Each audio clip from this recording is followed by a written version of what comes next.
नमस्कार, सुप्रभात, स्वागत, अभिनंदन आज की इस प्यारी सी सुबह में आप सभी प्यारे प्यारे भाइयों और बहनों का। मित्रों, आज 12 जनवरी है, राष्ट्रीय युवा दिवस। स्वामी विवेकानंद जी के जन्म जयंती के उपलक्ष्य में इसे राष्ट्रीय युवा दिवस के रूप में मनाया जाता है।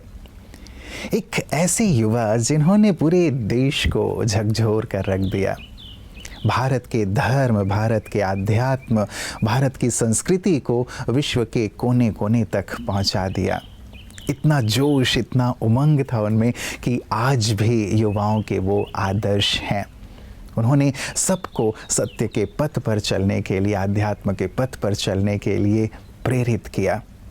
मूल्यनिष्ठ जीवन हो हमारा, अपनी धर्म और संस्कृति के प्रति निष्ठा हो हमारी, ये सीख उन्होंने सभी को प्रदान की। आज का दिवस सचमुच उनके जीवन को बहुत गहराई से देखने और समझने का दिवस है, और साथ ही जैसी राष्ट्रनिष्ठा उनके अंदर थी, जैसे मानवता के प्रति प्रेम उनके अंदर था, जैसे आध्यात्म के रंग में वो रंगे हुए थे, आध्यात्म को सही अर्थों में समझना, उसके लिए उन्होंने जन जन को प्रेरित किया। ये नहीं कहा कि केवल गेरवे वस्त्र पहन लेना आध्यात्म है, लेकिन अंदर से आध्यात्मिक होना, अंदर से इंसान होना, अंदर से मूल्यों को जानना, अंदर से हर एक इंसान के लिए प्रेम रखना, ये वास्तव में आध्यात्म है जिसकी सीख उन्होंने प्रदान की। तो सचमुच मित्रों, आज राष्ट्रीय युवा दिवस न केवल युवाओं के लिए है बल्कि हम सभी के लिए है, क्योंकि हम सभी युवा हैं। तन भले वृद्ध हो लेकिन मन हमेशा युवा होना चाहिए। युवा होना चाहिए कुछ सीखने के लिए, युवा होना चाहिए हमेशा आगे बढ़ने के लिए, युवा होना चाहिए अपने देश, अपने समाज के लिए कुछ कर गुजरने के लिए, युवा होना चाहिए हमेशा मन को अपने लक्ष्य को प्राप्त करने के लिए। और ऐसे ही युवा आप सभी स्क्रीन के सामने बैठे हुए हैं, ये मुझे पूर्ण विश्वास है। तो एक बार पुनः आप सभी को राष्ट्रीय युवा दिवस की शुभकामनाएं देते हुए आइए ले चलता हूँ आपको आज के सुंदर सुवाक्य की ओर। वक्त कम है, जितना दम है लगा दो, कुछ को मैं जगाता हूँ, कुछ को आप जगा दो। युवा शक्ति वही है जो सपनों को हकीकत बना दे। आज यूथ डे पर याद रखिए, आपकी ऊर्जा, आपका जुनून, यही है देश की सबसे बड़ी ताकत। हर सेकंड मायने रखता है, हर कदम भविष्य बदल सकता है। तो उठिए, बढ़िए और दुनिया को दिखा दीजिए। युवा वही है जो असंभव को भी संभव बना दे।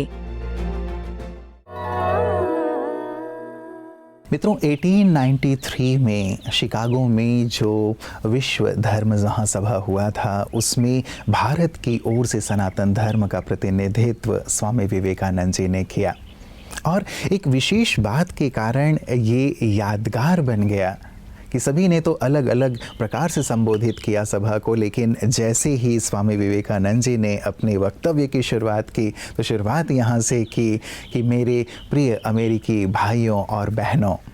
जैसे उन्होंने भाइयों और बहनों शब्द कहा तो तालियों की गड़गड़ाहट से पूरी ही सभा गूंज उठी।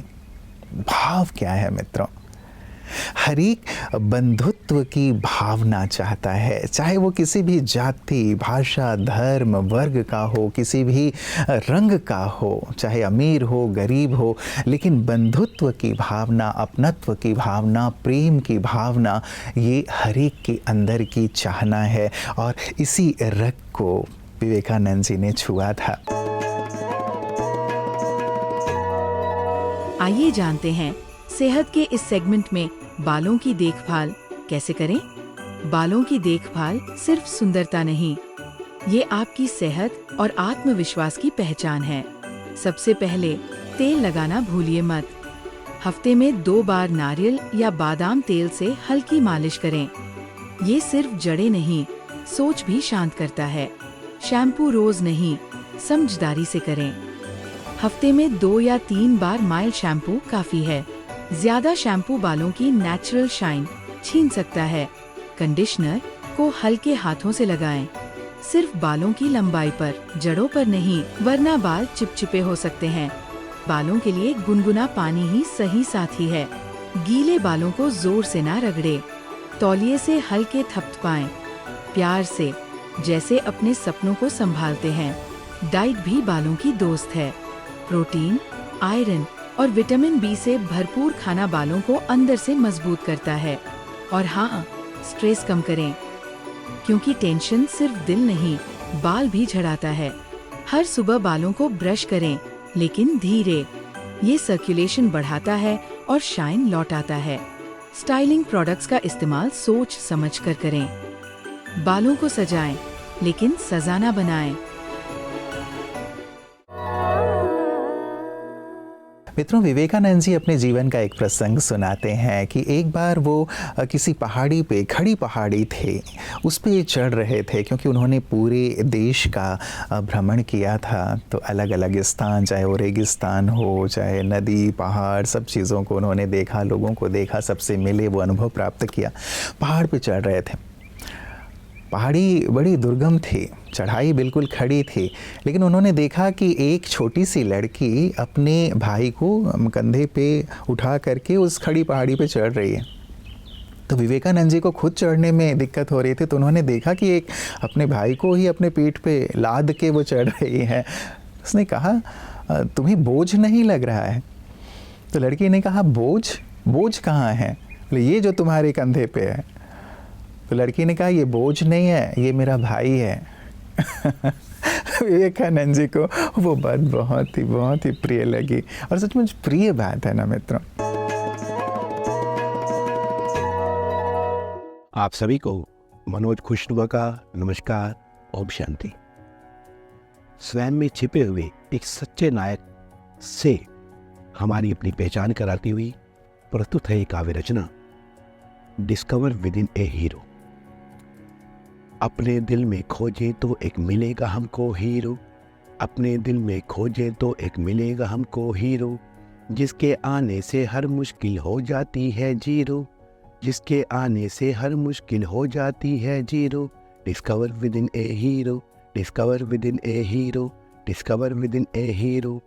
आशाओं का सूरज बन मन के अंधियार मिटाए, हर दिशाहीन को राह दिखाकर मंजिल पर पहुंचाए, प्रेम से सबके दिल को जीते वो है सच्चा hero. Discover within a hero, discover within a hero, discover within a hero. श्रेष्ठ लक्ष्य को हासिल करना मन में लगी लगन हो, जीवन सफल बनाने की जो धुन में सदा मगन हो, सपनों को साकार बना दे वो है सच्चा hero. Discover within a hero, discover within a hero, discover within a hero. श्रेष्ठ बोल संकल्प है जिसका मन है शक्तिशाली, ठान लेकर तो मरुभूमि को भी कर दे हरियाली। श्रेष्ठ बोल संकल्प है जिसका मन है शक्तिशाली, ठान लेकर तो मरुभूमि को भी कर दे हरियाली, हो जिसके मजबूत इरादे वो है सच्चा hero. Discover within a hero, discover within a hero, discover within a hero. कर्म है जिसके ऐसे जैसे सुंदर कोई कला है, कर्म है जिसके ऐसे जैसे सुंदर कोई कला है, जिसके कदम से कदम मिलाता एक काफिला चला है, सब में जो उत्साह जगा दे वो है सच्चा hero. Discover within a hero, discover within a hero, discover within a hero.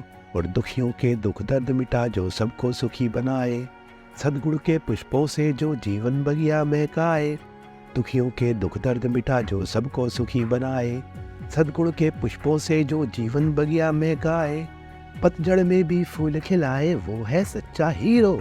Discover within a hero, discover within a hero, discover within a hero. नया जोश है, नई उमंग है, मन में नई तरंग है, हंसता और हंसाता जो खुशनुमा है सबके संग है। नया जोश है, नई उमंग है, मन में नई तरंग है, हंसता और हंसाता जो खुशनुमा है सबके संग है, खुशियों से हर दामन भर दे वो है सच्चा hero. Discover within a hero, discover within a hero, discover within a hero, discover within a hero. स्वयं के परिवर्तन से जो जग में परिवर्तन लाए, परम पिता का प्रेम पात्र बन सत्य की राह दिखाए।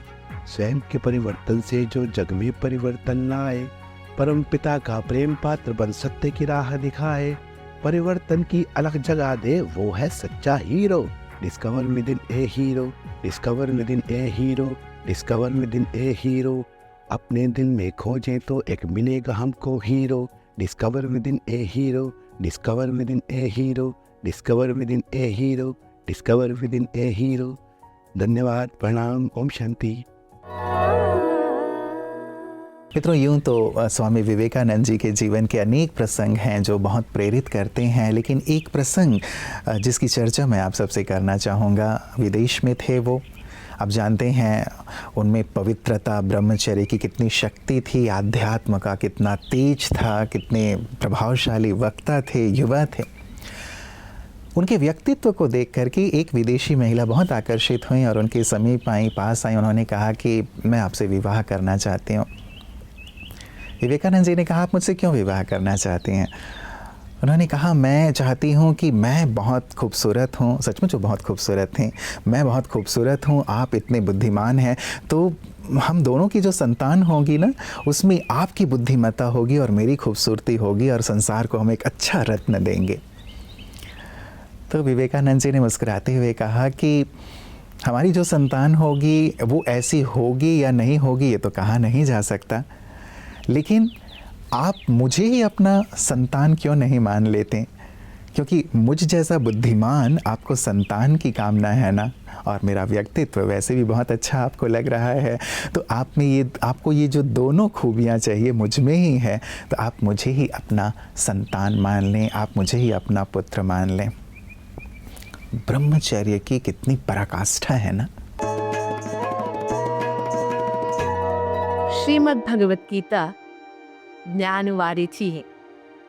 स्वयं ज्ञान सागर परमात्मा द्वारा प्रसादित ये ज्ञान वारिधि मनुष्यात्मा को अपने अंतर की ओर ले जाकर बहुत सुकून की अनुभूति कराते। जी हाँ, पूरी जिंदगी भर जो हमारे साथ नहीं चलने वाली चीज़ें हैं, उनको कमाने में हमने बहुत समय बिता दिए। जब जाने की घड़ी आती है तो सोचते हैं, अरे ले जाने के लिए तो हमने कुछ कमाया ही नहीं। लेकिन गीता कहती है, ये सोच अंत में करने से कोई फायदा नहीं। जीवित काल में ही ममकार से मुक्त होकर, अहंकार से मुक्त होकर, हम अपने अंतर को पहचान कर, जो मैं और मेरेपन के गलत सोच से ज्वर अर्थात बुखार पैदा हो जाता है। ये भी एक तरह का बुखार है जो चढ़ जाता है मनुष्य के दिमाग में। जब ये चढ़ जाता है तो मनुष्य अहंकार के वशीभूत हो जाता है, जिसके फलस्वरूप वो जीवन में बहुत सारे अकड़ के कारण गिरता ही जाता है, पता नहीं चलता, हड़बुड़ टूट जाते हैं। इसलिए परमात्मा कहते हैं, युद्धस्व विगत ज्वरहा, जीवन रूपी इस कर्म क्षेत्र में जहाँ हर घड़ी हम अपने आप से उलझते रहते हैं, झुलसते रहते हैं, मानो युद्ध करते रहते हैं, संघर्ष चलता है, सही क्या है, गलत क्या है, कहाँ चलना है, कहाँ बढ़ना है, कदम उठाते समय हम दुविधा में फंसते हैं। ऐसी दुविधा से बाहर निकलने के लिए भगवान कहता है, तुमने ये जो मैं और मेरेपन का बुखार चढ़ा के रखा है, इसी उतारो। अर्थात मैं माना कौन हूँ, मेरा माना क्या है, इसको यथार्थ रूप से जानो, तब ये जो उल्टा बुखार चढ़ा है ये उतर जाएगा और तुम सही रास्ते से सुख की अनुभूति कर सको। हमें गहराई से आज मित्रों चिंतन करना है, क्योंकि राष्ट्रीय युवा दिवस है, विवेकानंद जी की जयंती है। आज देश को अनेक विवेकानंदों की आवश्यकता है जो राष्ट्र को शिखर की ओर लिए चलें, राष्ट्र को आध्यात्मिक गुरु बनाएं, राष्ट्र को ऐसे आदर्श दें जिनकी आवश्यकता है आज राष्ट्र को भी, समूचे विश्व को भी। आए ऐसे आदर्श हम स्वयं बनने का एक सुंदर संकल्प लें आज के इस राष्ट्रीय युवा दिवस पर। तो एक बार पुनः आप सभी को ढेर सारी बधाइयाँ और शुभकामनाएं आज के इस शुभ दिवस की। नमस्कार, ओम शांति।